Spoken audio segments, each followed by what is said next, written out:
Alright, so my name is Josh Nix, and we are here with my 1994 Toyota 4Runner. I've got Griffin with me. Alright, so a few weeks ago we went to change the valve covers, and in order to change the valve covers, you have to take this intake manifold off. And to take the intake manifold off, you have to remove the EGR, and when we went to remove the EGR, we snapped it in half. So, kind of in a little bit of a pinch, so we decided to delete it that night. So our plates and stuff are a little bit ghetto. You can buy a complete kit online. eBay sells them, Amazon has them. But we made a plate for right there. And then where the EGR and pair valve connect to the exhaust manifold, we just use the existing connector there, but we welded up the hole. It's a little ghetto, but it works. It doesn't leak. Yeah, there's 2 bolts on both sides of it. Just sandwiches that plate. We used the existing gaskets on it that were on the EGR, and it seemed to seal up fine. I don't have any leaks. The truck ultimately runs better, I would say, but I don't have any data to prove that. But just from how I feel driving the truck, it feels like it runs a lot better. When we deleted the vacuum line, or the EGR, we also deleted all of these hard lines that were under here. And once we had to delete the EGR, I decided might as well clean up the engine bay a lot, because there were metal hard lines coming all through here, all up in here. And there were 2 air boxes sitting here, and it was just extremely cluttered up.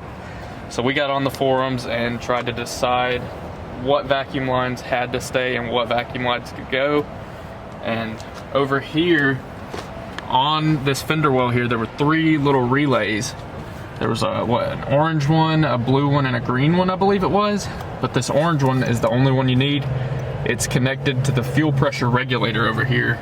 And normally there's a hard line going under the intake, and it has a hose coming out to it there, and a hose coming out to it right here. But like I said, I didn't like the hard line, so we did away with it. And I just went to AutoZone and bought some vacuum line, and we tucked it in all the way down right here on the timing cover and the electrical sleeve, I guess you'd call it. And we tucked it down around and under, so it's really out of the way. It gives it a lot better look.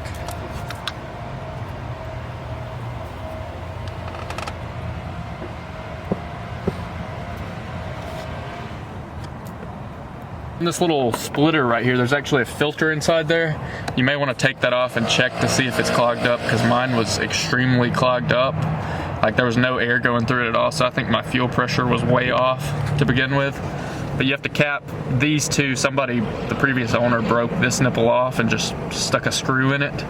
A little bit ghetto, but it works. And then you just run 1 hose down to the bottom side of this relay. Or I guess normally the relays flip the other way, so that would be the top side. But that, I made a custom little bracket right here just for this one, just because I didn't want to leave all 3 of them in there, because it just looked like more clutter to me. And what else we do? Let's see, there were vacuum lines on this little bracket here, and Griffin actually cut those off. They used to come up to here, and cleaned that area up a lot. And then there were 2 hard lines coming out here. There were pretty big hard lines going to 2 big hoses that went down to these 2 air boxes here. But I ended up deleting these 2 air boxes, and we picked up a 2-inch plug from Home Depot. I saw that on one of the forums somewhere, and it seemed to fit really well. It was a little bit tight, but if you loosen that clamp up a lot, you can get it in there, and that clamp will fit back down over it. And then this top air box had a hose coming around to this spot right here. You will have to get a vacuum cap and plug that, otherwise you'll have an air leak. But worst case, I don't think it'll really matter because it's before the mass airflow sensor. There were 2 hoses that came down, you can kind of see it through there. There are 2 hoses that go down to the bottom of the power steering pump right there. And you don't have to cap them, but I did because I didn't want any water or anything like that getting into it. And they came up somewhere up here into all these relays and stuff. But on the forums we read that some people said when you take those off, that the car will actually shut off whenever you're in idle and lock the steering wheel full lock. But I haven't had a problem with that, and I also haven't had a problem with engine check lights. But if you do, by deleting this EGR, you can just get a resistor to go in this plug right here, if I can get it out. I just tucked mine in, but you can get a resistor and jumper across right there. And I think it's a 10K resistor is what I was reading. But like I said, I haven't had any problems with it, so I'm gonna leave it until I do have a problem with it, and then I'll fix it, because that's just my style. Let's see. But if you're wanting to do the hardline delete, I would recommend getting a throttle body gasket and an intake manifold gasket, because when we pulled mine off, both of them just cracked into like 1,000 pieces. And the TVV valve. Yes, be careful with that. Ours, I don't know if you'll be able to see. I doubt you will.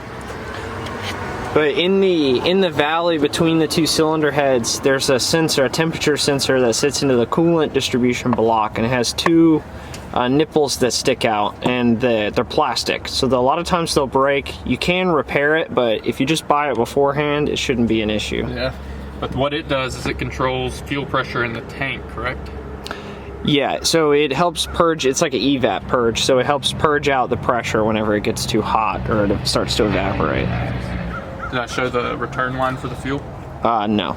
Okay, so this return line for fuel right here, it was also a hard line, but I just went to AutoZone and got a really long piece of fuel line, and I ran it up under the intake manifold, and it goes back here to a hard line on the firewall, right there. Valve covers suck on this is all I'm gonna say. That's a separate video. Yeah, I had to do it twice.